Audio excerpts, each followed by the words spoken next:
A new customer has approached a firm to establish a new business connection. The customer require 1.5 month credit. If the proposal is accepted, the sales of firm will go up by rupees 2,40,000 per annum. New customer is being considered as a member of 10% risk of non-payment group. Cost of sales 80%, tax rate 30%. Required rate of return is 40% after tax. Should the firm accept the offer? Give your opinion on the basis of calculation. हमें इस customer को माल बेचना है या नहीं बेचना है, ये डिसीजन लेना है. हमें चाहिए 40% आफ्टर टैक्स. तो हम कैलकुलेट करके देख लेते हैं कि मिलेगा कितना अगर इसको माल बेचेंगे तो. Income statement.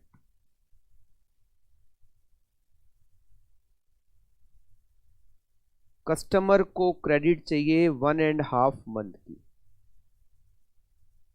Credit period. 1.5 month का क्रेडिट पीरियड चाहिए. इस कस्टमर को माल बेचने से हमारी सेल्स 2,40,000 रुपीज से इंक्रीज हो जाएगी.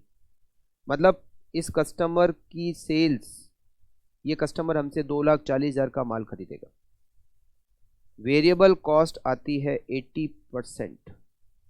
2,40,000 का 80%, 1,92,000.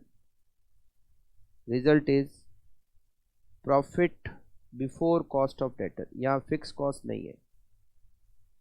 Cost of debtor it is 48,000. इसमें से माइनस करेंगे बैड डेट्स. यहाँ लिखा हुआ है 10% बैड डेट्स हो सकता है. तो 2,40,000 का 10%, 24,000 का बैड डेट्स. तो प्रॉफिट बिफोर 24,000.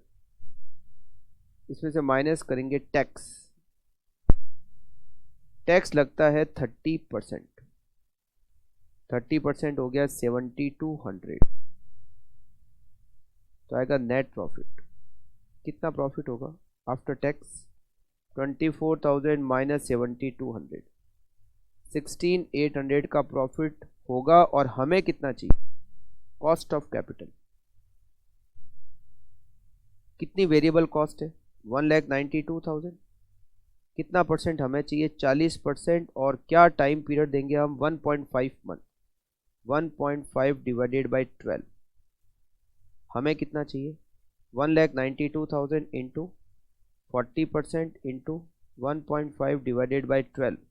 हमें चाहिए 9,600. और मिल कितना रहा है? 16,800.